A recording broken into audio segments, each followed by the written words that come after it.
Good morning students. Our today's class 11th commerce subject business study chapter 6 partnership organization topic partnership deed। हमने partnership का meaning, इसकी merits demerits सबको study कर लिया। आज हम जानेंगे पार्टनरशिप डीड क्या होती है, यानी कि साझेदारी संलेख। कोई भी पार्टनरशिप है वो किस पर बेस्ड होती है, किसी ना किसी एग्रीमेंट पर बेस्ड होती है। ये जो एग्रीमेंट है वो ओरल भी हो सकता है और रिटन भी हो सकता है, लेकिन ओरल एग्रीमेंट जो है हमारे लिए हेल्पफुल नहीं होता। मान लीजिए अगर इन फ्यूचर पार्टनर्स के बीच में कोई डिस्प्यूट पैदा हो जाता है, कोई झगड़ा पैदा हो जाता है या मतभेद हो जाता है किसी चीज़ को लेकर, तो क्या है, इसके लिए हमारे पास कुछ भी रिटन में नहीं होगा, तो ये हम कोई भी एविडेंस जो है पेश नहीं कर सकते हैं। तो इस प्रकार हमारे लिए जो पार्टनरशिप डीड है वो कैसी होनी चाहिए, रिटन में होनी चाहिए। अगर हमारे पास पार्टनरशिप रिटन में होगी तो क्या है, इन फ्यूचर हम उसे एविडेंस के रूप में शो कर सकते हैं। ठीक है। The written agreement is called a partnership deed और आर्टिकल ऑफ पार्टनरशिप। जो भी लिखित अनुबंध होता है उसे हम क्या कहते हैं, पार्टनरशिप डीड और आर्टिकल ऑफ पार्टनरशिप भी कहा जाता है, यानी कि साझेदारी संलेख और साझेदारी के अंतर नियम भी हम इसे कहते हैं। ठीक है। साझेदारी संलेख में जो है सभी वो बातें शामिल की जाती हैं जो कि पार्टनरशिप से रिलेटेड हैं। नीचे दी गई ये कंटेंट दिए गए हैं जो कि एक पार्टनरशिप के लिए रिटन एग्रीमेंट है उसमें अवश्य ही शामिल करने चाहिए। कौन कौन से हैं वो कंटेंट? सबसे पहले name and address of the firm, यानी कि फर्म का नाम क्या होगा और फर्म जो है कहाँ सिचुएटेड होगी, उसका एड्रेस अच्छे से लिखा हुआ होना चाहिए। ठीक है। फर्म का नाम जो है किसी दूसरी फर्म से मिलता जुलता नहीं होना चाहिए और फर्म के नाम के आगे हमें ये शब्द दिए इनका यूज़ नहीं करना चाहिए।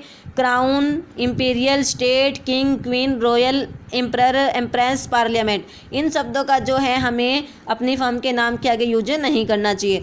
Name and address of the partners, जो भी पार्टनर्स है हमारे पार्टनरशिप में उन सभी के नाम अच्छे से लिखे होने चाहिए, उनका जो परमानेंट एड्रेस है वो भी रिटन में होना चाहिए। ड्यूरेशन ऑफ पार्टनरशिप, पार्टनरशिप की जो अवधि है, कितने टाइम के लिए जो पार्टनरशिप है वो रखी गई है या किसी स्पेसिफिक प्रोजेक्ट को लेकर अगर वो रखी गई है तो इस बात को भी हमें अपने रिटन एग्रीमेंट में शामिल करना चाहिए। Nature and scope of firms business, partnership deed में ये अच्छी प्रकार से बताया जाना चाहिए कि फर्म जो भी बिजनेस करने जा रही है वो किस प्रकार की प्रकृति का होगा या उसका स्कोप कैसा होगा, लोकल लेवल पे बिजनेस करेंगे, नेशनल लेवल पे या इंटरनेशनल लेवल पे होगा। Contribution of capital by partners, partners ने क्या कैपिटल इन्वेस्ट की है, कितनी कितनी कैपिटल किस पार्टनर द्वारा लगाई गई है, वो भी अच्छी प्रकार से लिखा होना चाहिए। अगर पार्टनर्स को उनकी लगाई गई कैपिटल पर कोई ब्याज दिया जा रहा है तो उस ब्याज की दर क्या होगी वो भी लिखा हुआ होना चाहिए। Profit and loss ratio, partnership में जो भी पार्टनर्स आए हैं वो जो भी फर्म का प्रॉफिट एंड लॉस होगा उसे किस रेशियो में डिवाइड करेंगे, ये लिखा हुआ होना चाहिए। Commission and salary of the partners, जो पार्टनर्स जो है पार्टनरशिप को चला रहे हैं, अपना जो पूरा टाइम है, अपनी स्किल है अपने पार्टनरशिप के लिए यूज़ कर रहे हैं, तो उसके लिए हम उसे क्या कमीशन देंगे, क्या उन्हें वेतन दिया जाएगा। Loans to and by partners, साझेदारों का ऋण का लेना व देना, क्या पार्टनर्स जो है फर्म को ऋण दे सकते हैं और क्या पार्टनर फर्म से ऋण ले सकते हैं। अगर वो फर्म को ऋण दे रहे हैं या ऋण ले रहे हैं तो उस पर रेट ऑफ इंटरेस्ट जो है क्या होगी, इसे हमें रिटर्न में शामिल करना चाहिए। Drawings and interest on it, drawings क्या होती है, जब पार्टनर जो है अपने पर्सनल यूज़ के लिए फर्म में से कोई प्रोडक्ट या कैश जो है या पैसा निकाल लेता है तो उसे हम क्या कहते हैं, ड्रॉविंग। जब अपने पर्सनल यूज़ के लिए कोई मनी जो है कोई रुपया निकाल रहा है तो उसे हम क्या कहेंगे, उसकी ड्रॉविंग। तो क्या पार्टनर जो है आहरण कर सकता है, रुपये फर्म से अपने पर्सनल यूज़ के लिए निकाल सकता है, अगर वो आहरण कर सकता है तो उस पर क्या है, इंटरेस्ट कितना चार्ज किया जाएगा।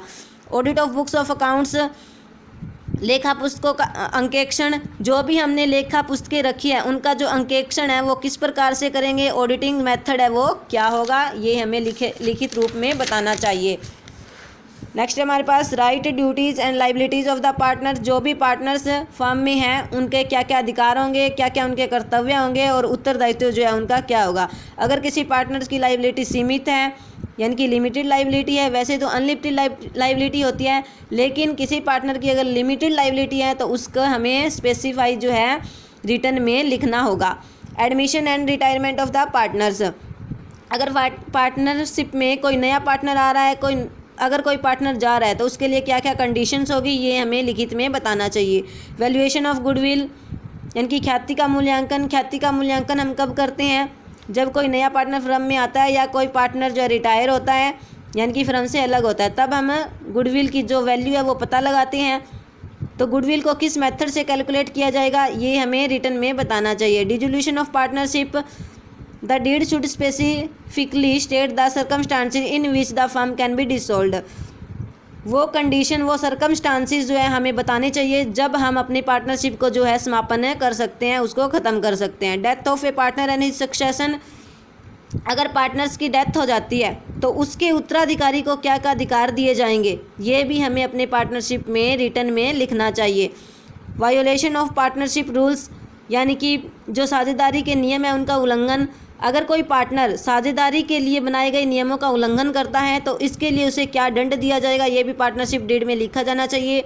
आर्बिट्रेशन क्लोज, आर्बिट्रेशन क्लोज क्या होता है कि मध्यस्थ वाक्य, मध्यस्थ वाक्य क्या होता है कि मान लीजिए फ्यूचर में कोई आपसी मतभेद हो जाता है पार्टनर्स में, तो उसको दूर करने के लिए जो है यानी कि उसको दूर करने के लिए बीच में कौन आएगा और किस प्रकार से हम उसको नियुक्त करेंगे, और मध्यस्थ को जो है जो भी वो उस चीज़ को लेकर समझौता कराएगा उसके क्या क्या अधिकार होंगे, ये सारी चीज़ें जो है हमें अपने आर्बिट्रेशन क्लॉज के अंदर अच्छे से क्लियरली लिखनी चाहिए। तो ये थी हमारी पार्टनरशिप डीड, जो कि किसी भी पार्टनरशिप का एक लिखित एग्रीमेंट होता है, और पार्टनरशिप से रिलेटेड जो मेन कंटेंट्स होते हैं वो इसके अंदर अवश्य से शामिल होने चाहिए।